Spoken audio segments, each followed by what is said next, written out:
we invite you to join us on this unique flight.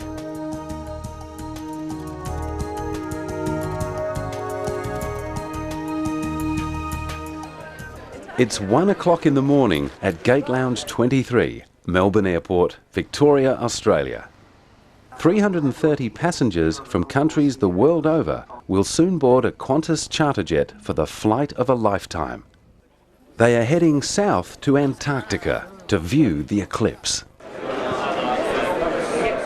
All passengers are now welcome to board the aircraft, first and business class passengers through Gate 1 and economy class passengers through Gate 2. Welcome to Totality 2003.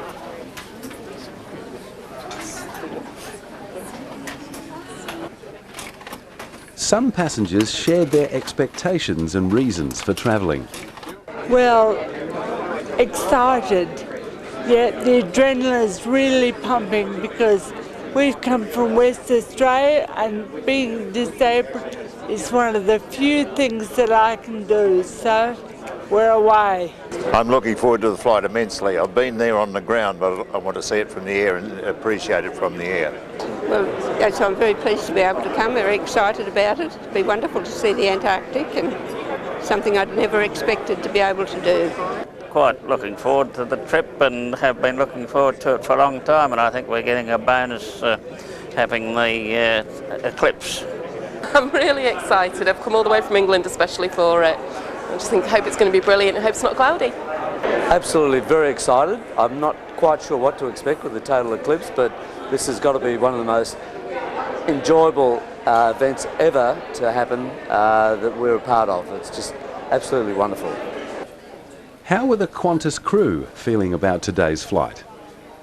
Hi, I'm Jane, first class flight attendant on Qantas, and we're doing the Antarctic Charter this morning. It's now coming up to 2 o'clock and passengers are about to board, and looking forward to a great day and watching the eclipse. I think most of the crew are quite excited about it. We had a briefing yesterday with the scientists who gave us a bit of a rundown on what we're to expect, so we're all quite excited about it. Ladies and gentlemen, a final boarding call out for remaining passengers travelling on Qantas flight 2901 to the Antarctic. Would you please kindly make your way on board? Thank you.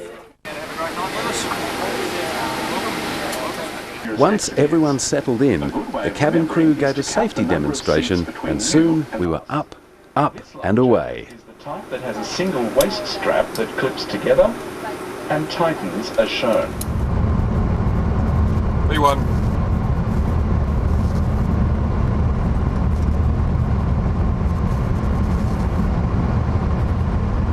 Rotate.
Now we learn how this flight came about as we meet Phil Asker, the Managing Director of Croydon Travel.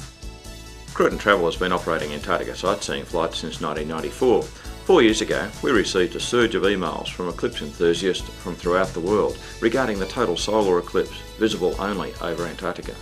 We've always run tours to remote and exotic destinations, and we're negotiating with Qantas to run a 767 charter to Asia and Africa.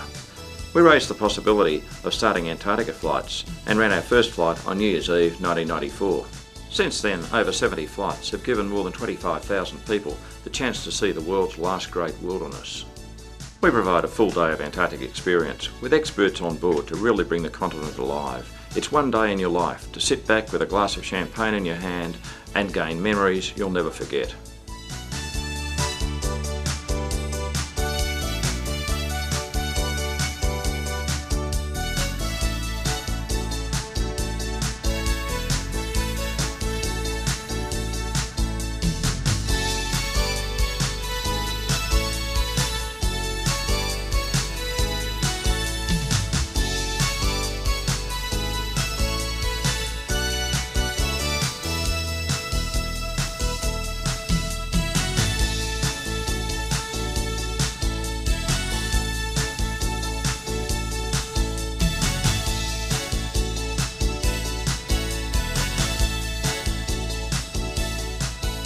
Senior Qantas check captain John Dennis, an Antarctic flight veteran, was in command of our journey. Well, good morning, ladies and gentlemen. I'm Captain John Dennis, and it's my privilege to be in command of Qantas Flight 2901 from Melbourne down to Antarctica today. Well, this is going to be an absolutely sensational flight, both because you're going to see Antarctica and also, of course, because of the magnificent eclipse I'm sure we're going to see. On our track down, we're going to head more or less due south from Melbourne, heading down towards the coast just a little bit to the west of the South Magnetic Pole. Then we have to track along quite a long way before we actually get to see some of the ice, which we will, I'm certain. And then having looked at that for a while, we're then going to climb up, very, very accurately positioning the aircraft. I'm told by the experts that I have to position this within about a 10-second time frame. And then we're going to view what I'm told is going to be a stunning eclipse from 36,000 feet. After that, the plan is to go back and have some more sightseeing of the ice. So I'm sure you're really going to enjoy this flight, and it really is a very, very special one, and I certainly am looking forward to it as well.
On board the flight were several experts from the Australian Antarctic Division. They gave a commentary on points of interest and answered any questions.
Every passenger received an Antarctic flight information kit. Detailed maps allowed the chance to become familiar with our intended flight path.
We'd been in the air almost 4 hours when we passed over the South Magnetic Pole.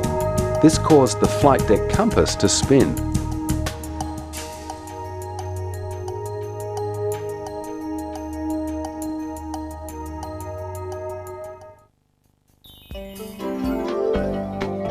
Our flight path took us near the French base at Dumont d'Urville.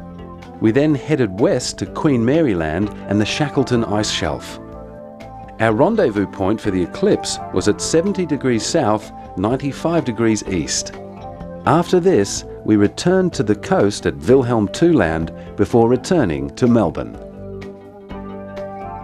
Unfortunately, cloud covered the continent as we crossed the coast near the French base of Dumont d'Urville. As announced on the aircraft, we present some file footage to show this base as seen on a previous flight.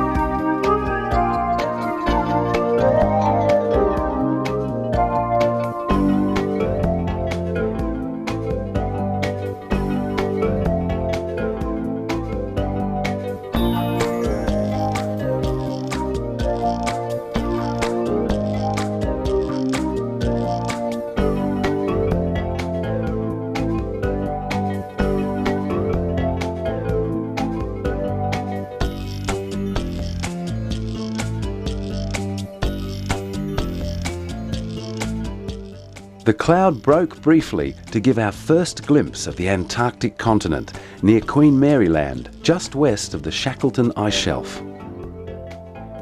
Coming into view, you'll see some of these large icebergs, very typical of those that have broken off glaciers, very highly crevassed on top. Some of these icebergs will be up to 100 feet tall. These bergs are grounded close to the coast. Usually will remain here till the coastal action moves them on. You can see that movement of the ice as it comes from the central plateau, moving down, sweeping towards the coast, and you can see the large crevasses which indicate that it's virtually impossible to travel close to the coast in these areas.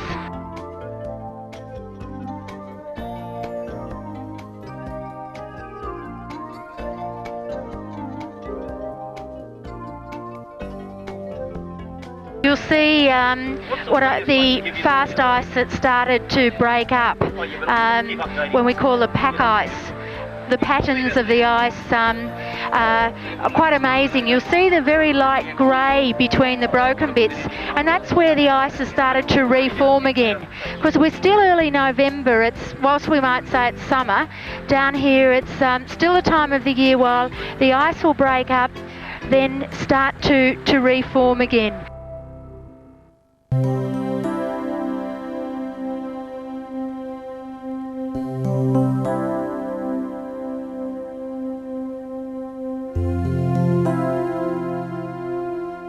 Looking out on the fast ice and the icebergs again, one of my greatest memories for being at Mawson Station was dog sledding along about 250 kilometres along the coast to the west of Mawson. We'd travel over the sea ice by day and camp on little rocky islands or islets at night. It was an amazing experience, I have to say, not as epic or historic as those early explorers that travelled inland and really braved the crevasses and the really hard conditions.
On the right of the aircraft too, you can see three large bergs that are just breaking off from the coastal glacier, just separated by a small distance.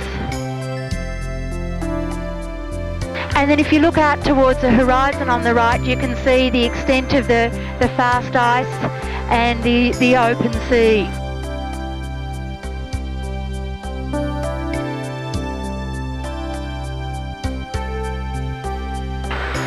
The sea ice spreads around Australia and it gets at its greatest extent by September, and it would equal about 3 times the size of Australia just in that sea ice.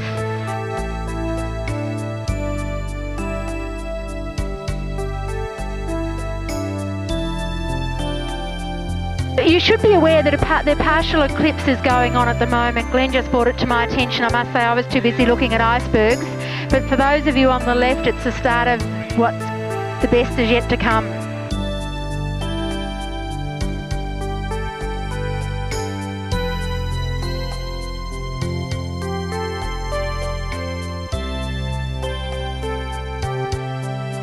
After a little more sightseeing, it was time to climb to 35,000 feet to view the eclipse. Totality occurred at 9:44 a.m. Eastern Australian Daylight Savings Time. Professor Glenn Schneider from the University of Arizona was on board to explain details of the eclipse and count down the various phases. See the eclipse about 1.5 degrees above the horizon. The speed of the shadow changes dramatically as it moves across the Earth. At minimum, it's moving at 3,900 kilometers per hour.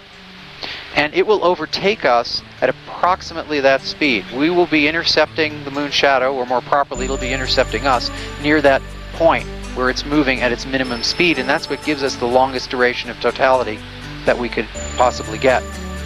The entire phase of the total phase of the eclipse from where it first becomes visible, where the lunar shadow touches down, to where it lifts off. It transitions over the Earth for almost 53 minutes. We'll see 2 minutes and 35 seconds of that. Now, we're not intercepting right at the very minimum of the speed of the moon's shadow. That would require about an extra 45 minutes of flying time. And the difference from where we're going to intercept to the very theoretical maximum would be about 0.6 seconds of totality. So we're gonna lose 0.6 seconds in some sense, but it cuts 45 minutes off that we can use as a contingency should we have to do any change, and it doesn't look like we're going to need any contingency this morning. We'll see over towards the southeast, towards the right. You should be able to see the planet Venus. It should be quite easily seen. Second contact in 5, 4, 3, 2, 1. Estimated timing uncertainty is still about 6 seconds. It may be as much as 10. Start watching from behind the aircraft. Look towards the tail for the shadow approaching.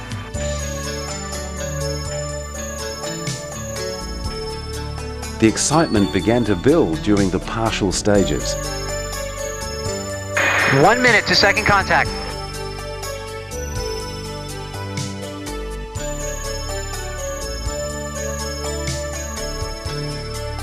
"40 seconds. Sky is beginning to darken noticeably, quite noticeably. Soon it was totality time. 15 seconds. Filters off in 5, 4, 3, 2, 1. Stand by for second contact in 10 seconds. 5, 4, 3, 2, 1. We're running a little ahead of schedule. And here we go.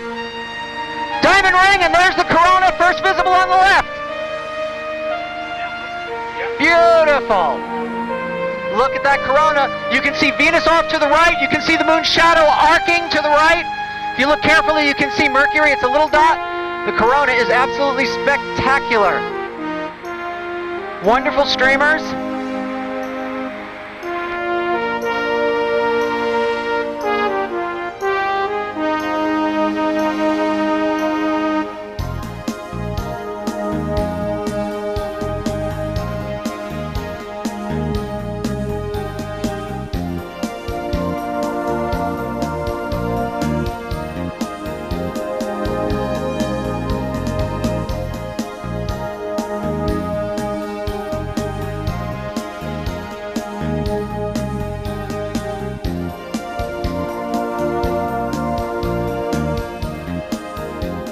Mid-eclipse in 10 seconds.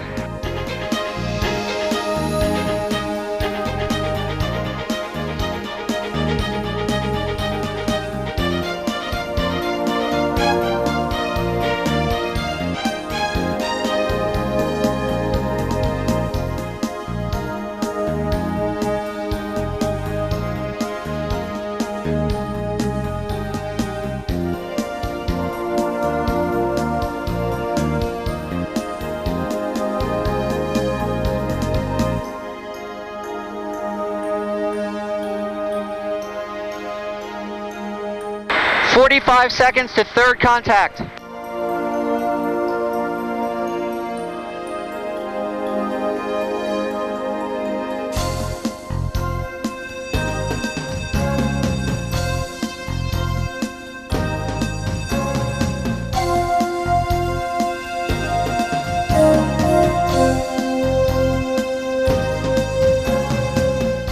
"20 seconds by the prediction. We're running a few seconds off.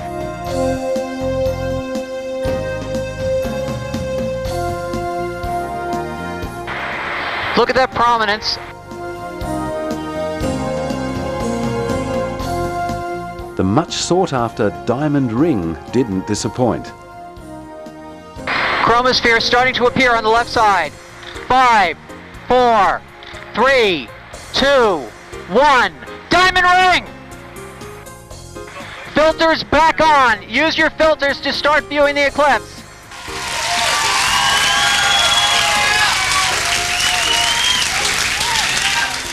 Ladies and gentlemen, TSE 2003 is now history. April 8th, 2005 in the South Pacific. We'll see you all there. And the next one is 2005. Here.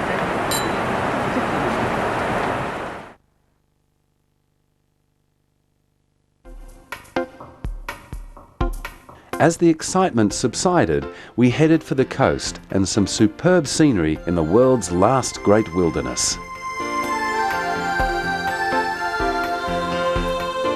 Once we move away from the coast, you very much lose that definition of the ice.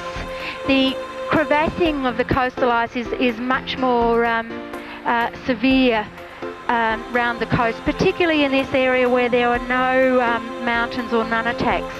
If you have the the Antarctic ice sheet can be up to over 1 kilometre thick, and it covers sort of what's like a natural hill area. And so in this area, if there's very little rocky or mountains underneath the ice, you lose that definition of the crevassing. So it's going inland is very much like crossing a frozen ocean. And when I've travelled on Traverse inland from the Mawson station, we travelled by tractor train at about 6 kilometres an hour. We followed a route that had been marked by canes with cans on top.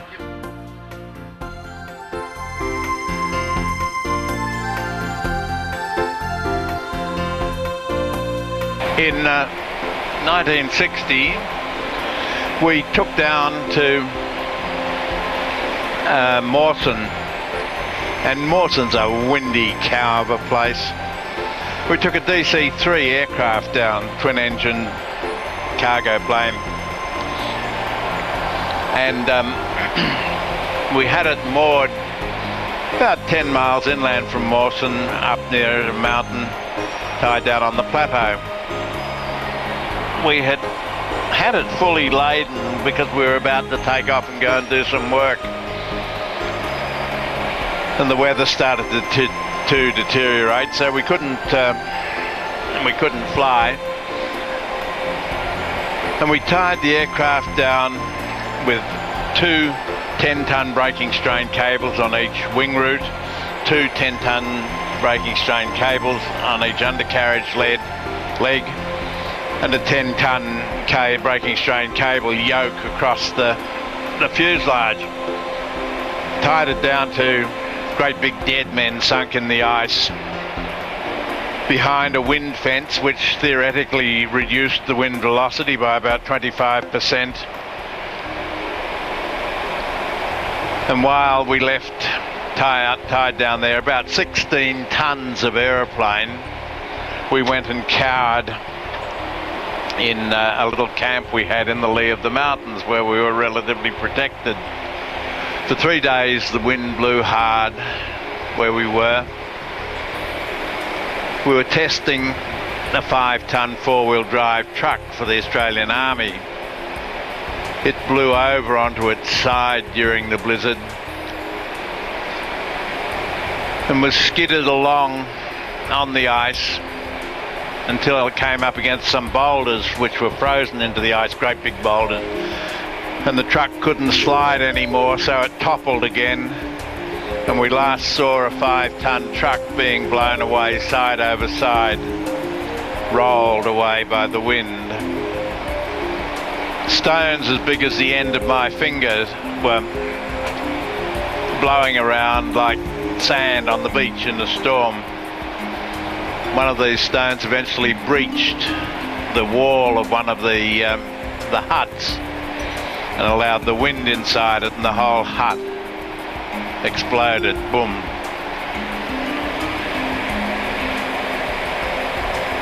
"20 years later, I went back to that place on a bit of a sentimental journey, and when the hut exploded, one whole side of it was blown away holus bolus. It was about 8 or 9 meters long, about 2.5 meters high, 150 millimetres thick, weighed several tonnes, a couple of tonnes perhaps. And 20 years later, that whole side of that caravan, which had been picked up and blown away and swirled around the end of the mountain, it got caught in an eddy there, and in the eddy it had been slammed up against the mountain about 300 feet above ground level, above the ice level. And 20 years later, that whole side of the caravan, the hut, was pressure formed onto the ice.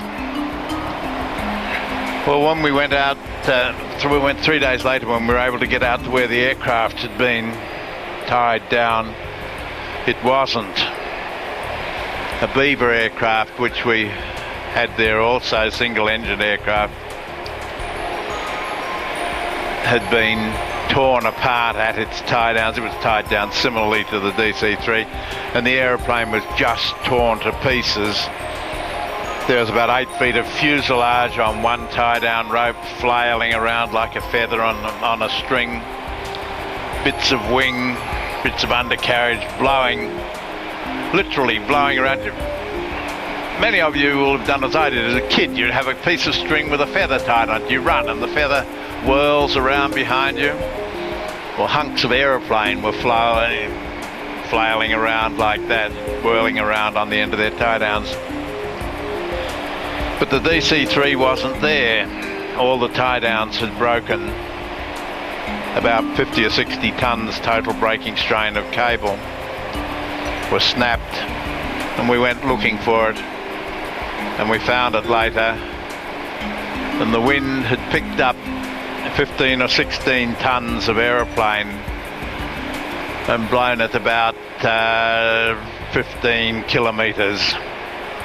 Big wind, awesome things. Great to have seen them. Pretty good to be not actually experiencing them at the time though. That view is spectacular. That's about as good as it gets. Just the very action of the ice and the shattered ice shows that this is sort of an explosive living continent. There's been a lot of action down there.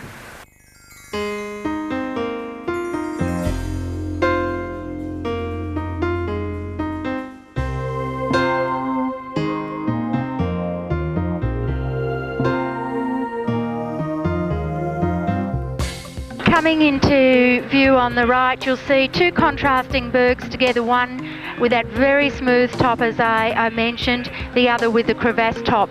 And you can see a line in the ice stretching out on the far side, and that's what we call a tide crack. And at this time of the year they start to appear in the fast ice, and within the next weeks most of this ice will have disappeared. The rate of glaciers flow varies considerably. From some in the interior to 100 to 200 metres a year at the margins, but they're even faster in the glaciers and the ice shelves near the coast. And you can see from all the crevassing below you now, this is fairly fast moving. Antarctica is the world's 5th largest continent. It is also the driest, coldest and windiest land on Earth. It is 13 million square kilometres in area, twice as big as Australia. Antarctica was the last land to be explored. During winter, it is surrounded by 20 million square kilometres of sea ice.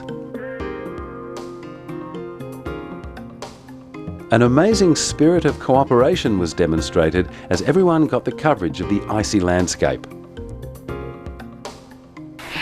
I can tell you, this is the most spectacular area of the coast, just to see this movement of the ice sheet. We're going to do a run down the coast so that those of you on the left can get a really good view. Then we'll turn around and do a U-turn, come back along for those of you on the right. And I can tell you from about the 18 Antarctic flights I've seen, the turbulence and the most amazing number of bergs in this area, it's quite spectacular. I think the light's giving us a treat. That shadows give you an idea on the side of the bergs how very high they are. It is just wonderful these days, the joint expeditions put together and really nations cooperating with each other very well. It wasn't always that way. In the depths of the Cold War in the 50s and 60s, there were bitter international rivalries based around Antarctica. Never, I might say, on the part of the expeditioners, who always saw each other as brothers and were eager to share. But at a political level, there was some dreadful dog-in-the-manger behaviour. Australia wasn't above it either in those days. We did our share of it, which is to our great shame, I think. It manifested itself in translating names on maps so that, for example, a Russian name would be translated into English so that it would appear as though it were an English discovery or an English exploration. Norwegians suffered very badly under this and so on.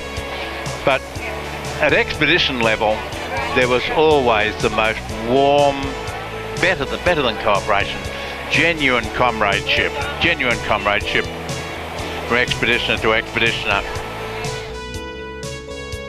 And you get that great view out onto the plateau. If you're looking at the Antarctic continent, over 90% is ice covered, and so this coastal landscape here is very typical. As you move inland, the elevation increases fairly rapidly. So while the coastal temperatures at this time of year would be say about up to -10. As you move inland and get for each elevation of 1,000 metres, you'd expect the temperature to drop by -10. So the coldest I've experienced going inland from Mawson Station was -42. That wasn't so bad, except the wind never dropped below 50 knots, so the wind chill was quite sort of horrendous. You could never go outside without your face totally covered, or without the risk of frost nip, and I can tell you I've got the scars on the nose to show that I learnt the lesson the hard way. Antarctica contains 90% of the world's ice, with a mere 5% of the continent being iceless or not snowbound. Only the highest peaks and coastal outcrops are not permanently snowbound. The average daily temperature is -49 degrees Celsius. 200 million years ago, Antarctica was joined to Australia, Africa, India, South America and New Zealand. This huge landmass formed the Gondwana land supercontinent. Forces on the Earth's crust 30 million years ago caused the land to part, leaving the separate lands we know today.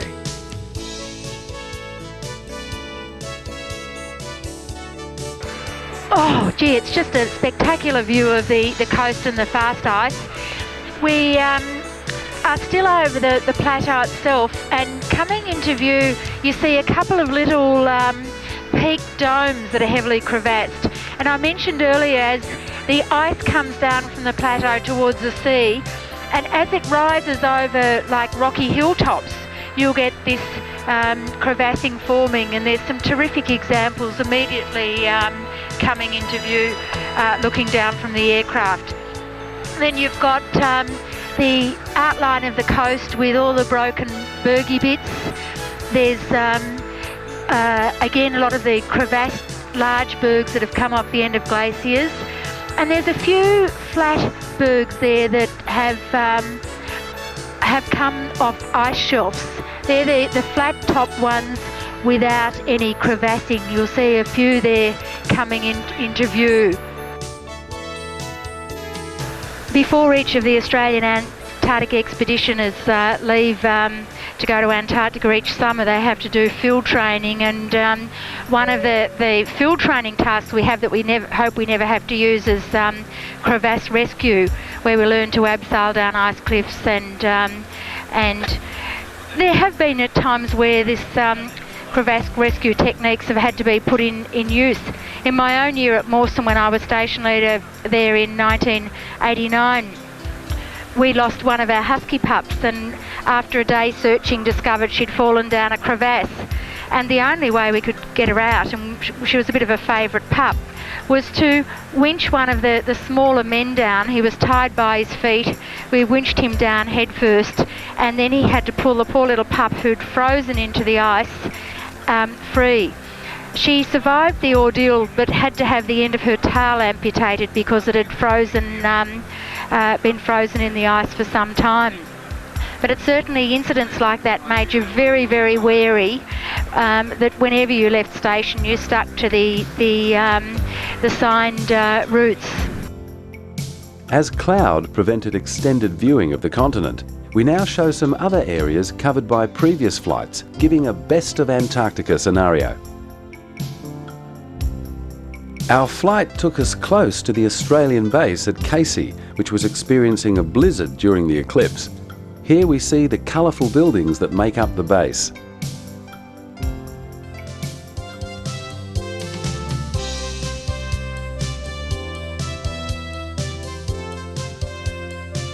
Ladies and gentlemen, welcome to the Windmill Islands and Casey and Wilkes bases.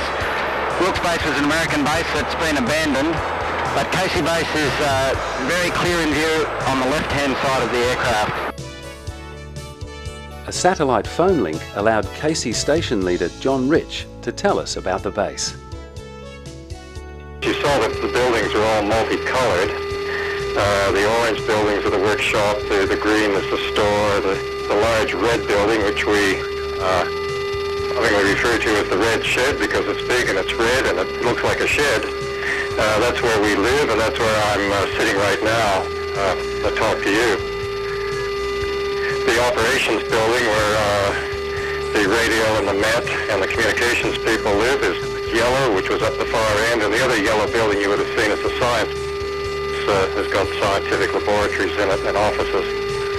One of the things you'd have noticed is that the buildings are spaced far apart. I would think even from 10,000 feet they look to be a long way apart, and that's principally because the biggest single thing we fear down here is fire. And spreading the buildings well apart, if we did have a fire, it means that it certainly wouldn't spread to any of the adjacent buildings.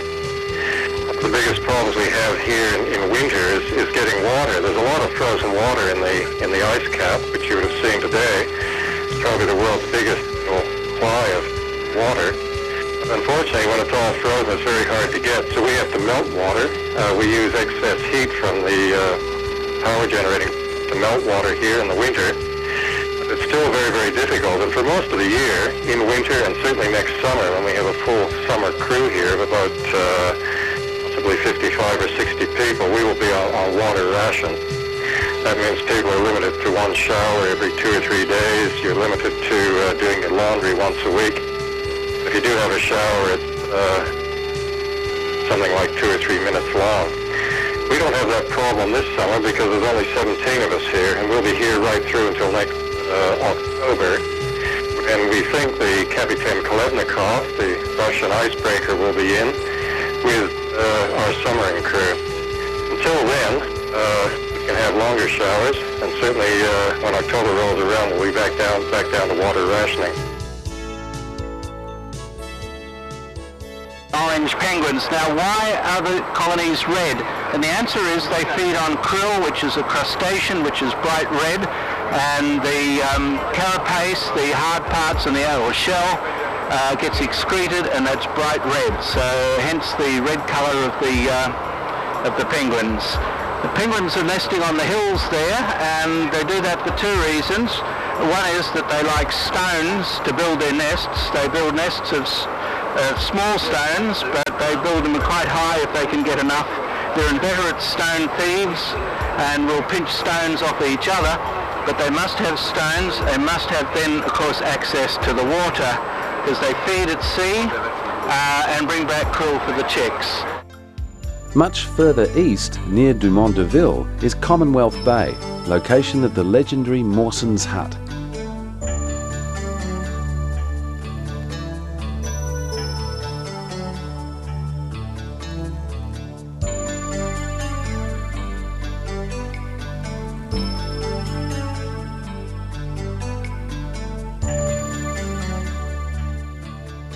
And once again, there's a set of small islands off the coast. And then as you come to the coast, you can see an inlet, a bit like a strip of water that runs up into some low-lying rocky headlands that join onto the ice. That is Horseshoe Harbor. And just at the end of that is Mawson's Hut. Now it's a yellowy colour. It's not as clear as the buildings at Dumont Deville, but it's also square. But if you look hard at that Horseshoe Harbor, that very clear and small inlet, you'll be able to see the building right at the heel of the boot, as it were. It's a kind of a yellowy colour. And this is the place where Mawson, and I think there was up to 24 people, stayed for the winter of 1912.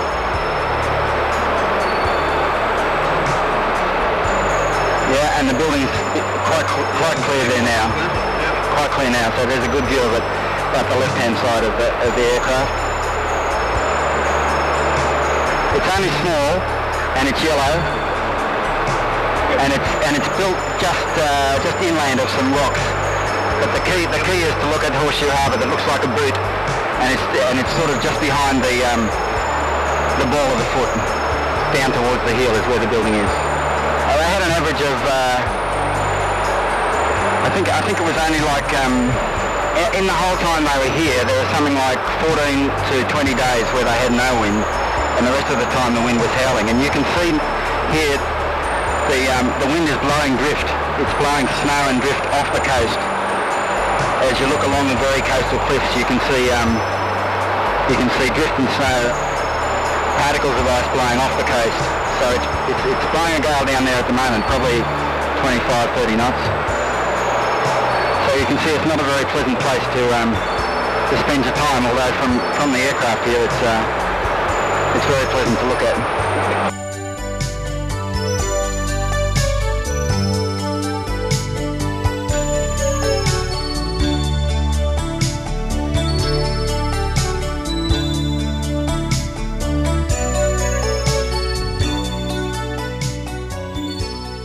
A program sponsored by the Australian Associated Press in 1998 worked to restore and preserve Mawson's Hut.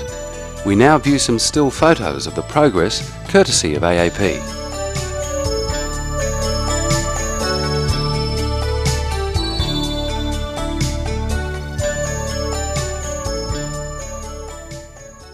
Cape Adair and the nearby Transantarctic Mountains are rated as spectacular viewing by all who have seen the area. Classic view towards Ridley Beach and Cape Adair, the site of the first Antarctic wintering over group.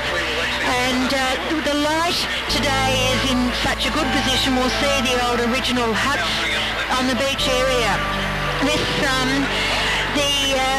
Borgovink was the leader of this first Antarctic wintering group, a small party, and it's the site of the first death in Antarctica. The biologist Hansen, who I learnt recently has an Antarctic fish named after him, he died late in the year, and his dying wish was that his body be buried on the top of the cliffs behind the beach.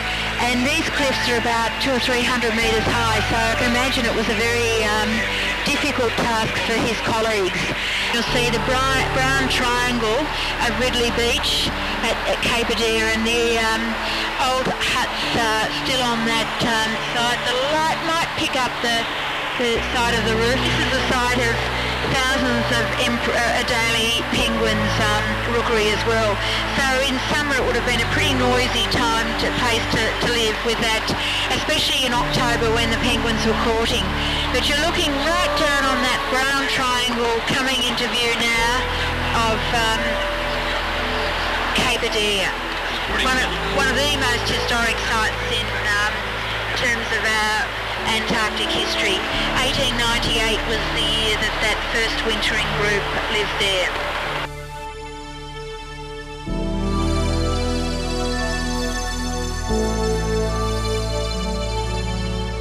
Got to see the huts there. Look down there, see the triangle. On the right-hand side of the triangle, going towards the peninsula, work your eyes along, you'll see the closest lake to the coastline there, and you can see just to the left there, you can see a bit of light coming off the huts there. They're just inland between those two little lakes, Gorge Grievings Hut and Scott's Northern Expedition Hut. Great sight. Those of you that have been consulting your blue maps as we go along, we're now heading west towards Cape Moore, Cape Hooker, and back towards Leningradskaya, the way that which was our point where we crossed the coast. Highest peak in the area is 4,163 metre Mount Minto. It was climbed by a group of Australians in 1988, our bicentenary year. Coming into view, you've got Mount Minto itself. Now, Mount Minto was first climbed by a group of 6 Australian mountaineers in 1988. And if you look at the terrain around and the crevassing, you realise what a fantastic achievement it was. They tackled the mountain from, if you look right into the background, coming into view now, Cape Adair and the sea ice. They started from over in the bay there, came up the Tucker Glacier itself, then up one of the closer glaciers just below Mount Minto. And it was quite an arduous trip. There is a book written about the expedition and I can well recommend it to you.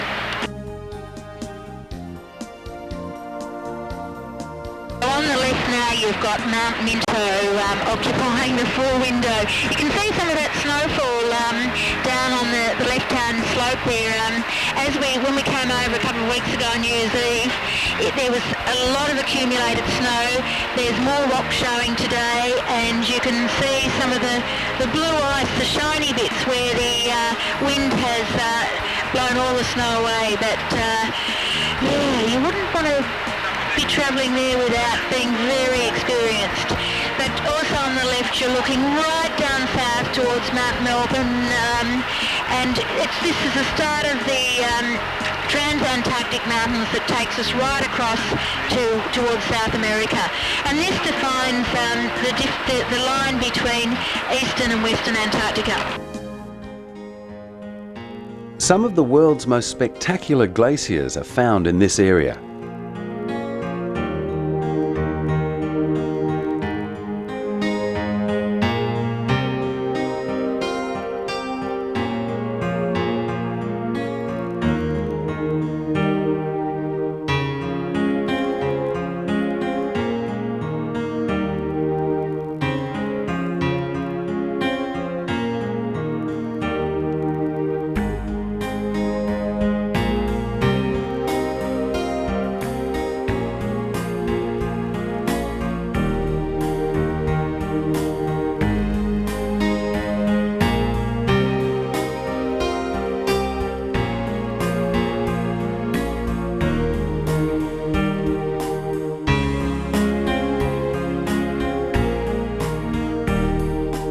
After farewelling the Antarctic continent, we hear some impressions about the eclipse and the land of the midnight sun.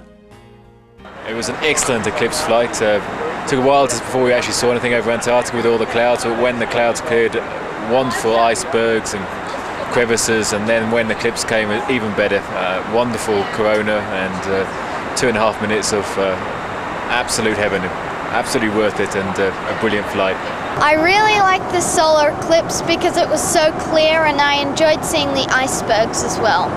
We're absolutely stoked that we decided to come along on this trip.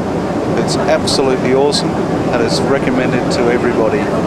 It's something that you could never experience again, probably. Thoroughly enjoyed it.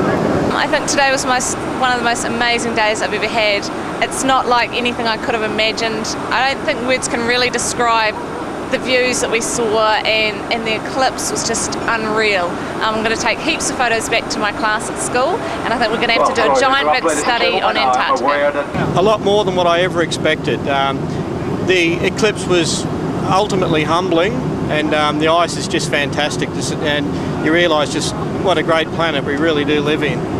It's been an awesome day. We had a briefing yesterday with Glenn and he explained a little bit about what we were going to see, but to actually see it with our own eyes was just amazing.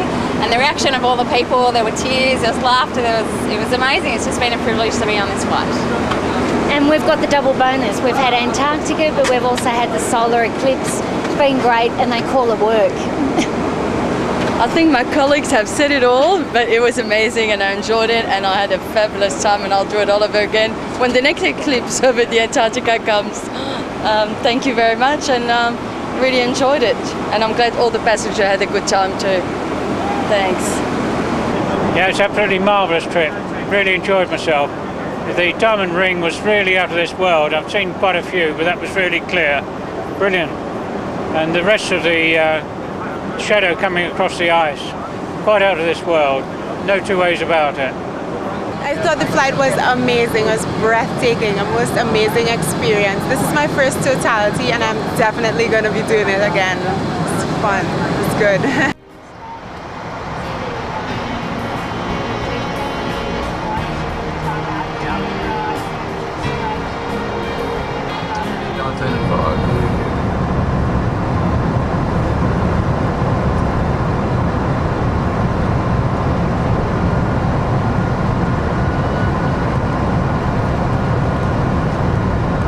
$100. 50. 30. 10.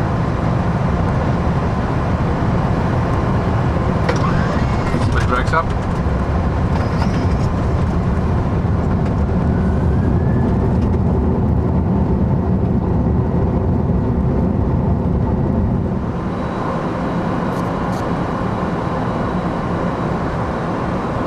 Expecting speeding, mate.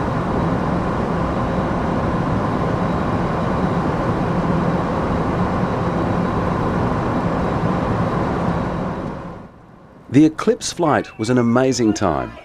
Unforgettable sights were seen and committed to film or video. New friends were made, and 14 hours after our adventure began, we farewelled our friendly, furry guide.